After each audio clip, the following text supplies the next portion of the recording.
गरीब की जादुई बिरयानी मशीन। पालमपुर गांव में दिनकर नाम का एक गरीब व्यक्ति रहता था। वो पास के शहर में एक फैक्ट्री में काम करने जाता था। उसकी पत्नी सीमा घर पर ही रहकर काम करती थी।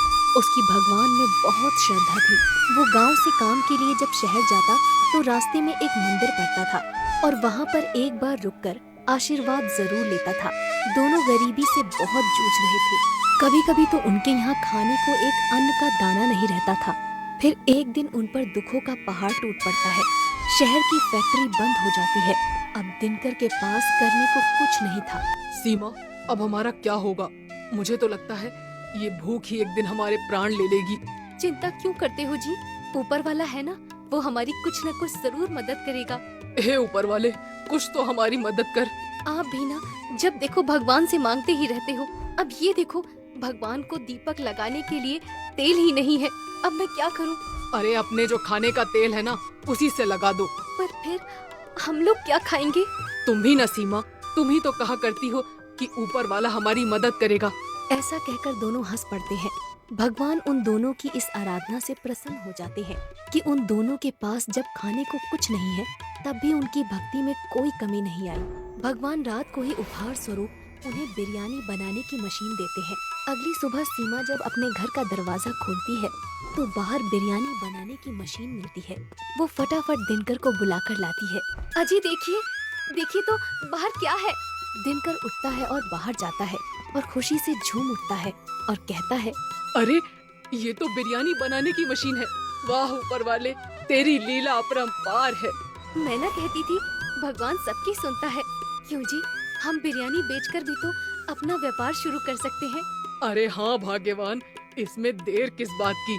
फिर दिनकर गांव के चौराहे पर बिरयानी बनाने की मशीन लगा लेता है। जहां वो मशीन में ऊपर से चिकन डाल रहा था और गरम गरम बिरयानी बाहर निकल जा रही थी। मशीन से बनी बिरयानी को चखने के लिए लोगों की बहुत भीड़ लग जाती है। सभी लोग मशीन से बनी बिरयानी खाने को लेकर उत्साहित होते हैं।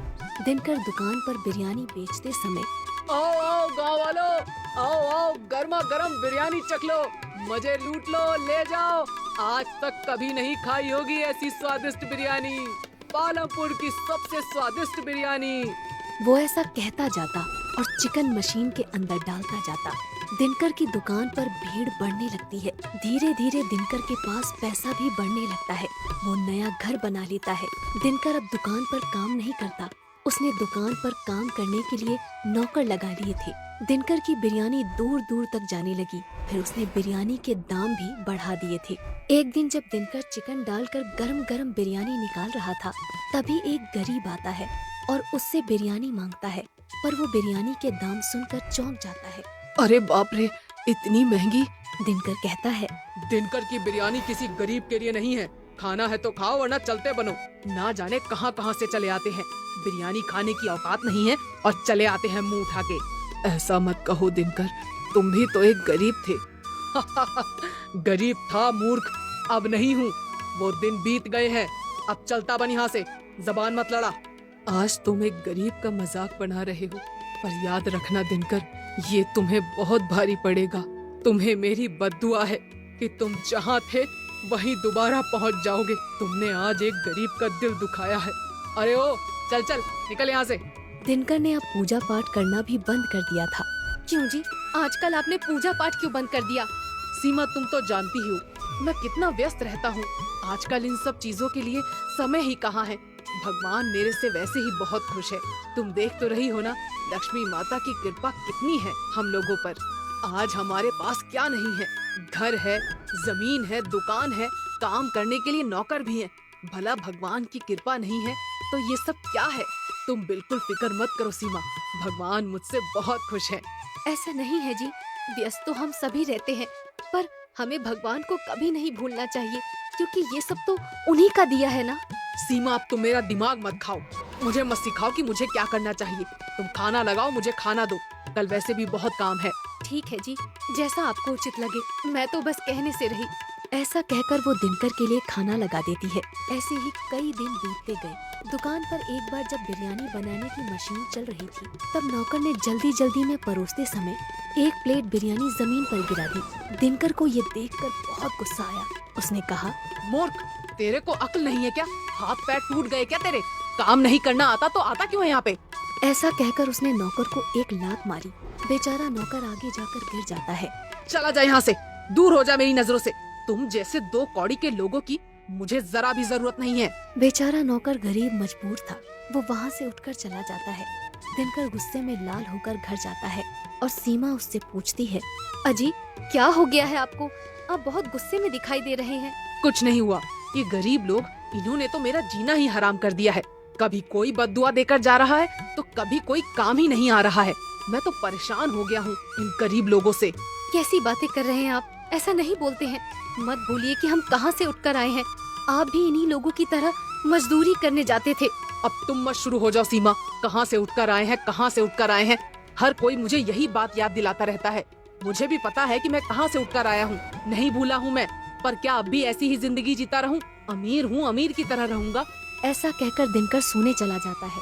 अगली सुबह दिनकर दुकान पर जाता है और मशीन चालू करता है और ऊपर से चिकन डालना शुरू करता है। पर ये क्या, वो देखता है कि बिरयानी बनकर निकलती ही नहीं है। बाहर ग्राहक भीड़ लगाकर खड़े रहते हैं। बिरयानी लाओ भाई। अरे दिनकर भाई बिरयानी लाओ। अरे भाइयों सब्र रखो, पता नहीं आज ये बिरयानी की मशीन क्यों नहीं चल रही है। दिनकर फिर मशीन चालू करता है पर मशीन फिर भी चालू नहीं होती है। दिनकर मशीन ठीक करने वाले मिस्त्री को बुलाकर लाता है। एक मिस्त्री मशीन ठीक करने आता है। दिनकर मिस्त्री से कहता है, अरे मिस्त्री भाई जरा देखो ना, कहीं कचरा तो नहीं फंस गया। मिस्त्री पूरी मशीन की जांच पड़ताल कर लेता है पर उसे कहीं भी कोई भी खराबी नहीं मिलती। मिस्त्री थक हार कर वहाँ से चला जाता है। आज इसमें ऐसा क्या हो गया है, ये चल क्यों नहीं रही है? धीरे धीरे जो भी भीड़ वहाँ पर खड़ी थी वो सब जाने लगते हैं। दिनकर भीड़ को समझाता है, अरे भाइयों, अरे कहाँ जा रहे हो? अभी चालू हो जाएगी, थोड़ा इंतजार करो। रुक जाओ, अरे भाई रुक जाओ, एक बार चालू हो जाने दो, फिर गरम गरम बिरयानी खिलाऊंगा और कम दाम में भी खिलाऊंगा। बस रुक जाओ। पर दिनकर की कोई भी नहीं सुनता। सारी भीड़ दिनकर को भला बुरा कहकर वहाँ से चली जाती है। दिनकर उस मशीन को कई बार चालू करता है पर मशीन चालू नहीं होती।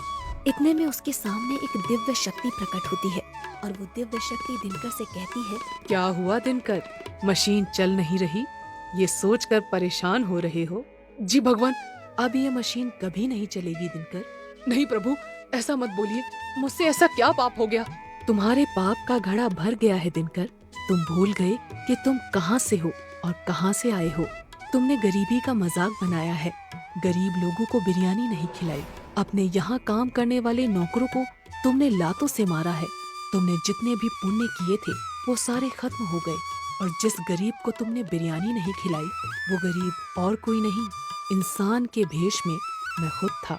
मुझे माफ कर दीजिए प्रभु, आगे से ऐसी कोई गलती नहीं होगी, कभी नहीं होगी। मैं कभी किसी गरीब का मजाक नहीं बनाऊंगा और मुफ्त में गरीबों को बिरयानी खिलाऊंगा। पर मेरी मशीन वापस चालू करवा दीजिए। अब मेरे हाथ में कुछ भी नहीं है दिनकर, सब तुम्हारे कर्मों का फल है। तुमने घमंड किया, इसकी कीमत तो तुमको चुकानी पड़ेगी। ये सब तुम्हें पहले सोचना था। ऐसा कहकर दिव्य शक्ति वहाँ से गायब हो जाती है। दिनकर फूट फूट कर रोने लगता है और कहता है, हे प्रभु, मुझे माफ कर दीजिए प्रभु, मेरी आंखों पर घमंड की पट्टी बन गई थी। हे प्रभु, हो सके तो मुझे माफ कर दीजिए। दिनकर के वापस गरीबी के दिन आ जाते हैं। वो वापस एक कुटिया में आ जाता है और वापस अपना जीवन गुजारने के लिए मजदूरी करने इधर उधर निकल जाता है। दिनकर का घमंड उसको ले डूबता है। इसलिए कहा जाता है, कभी घमंड नहीं करना चाहिए।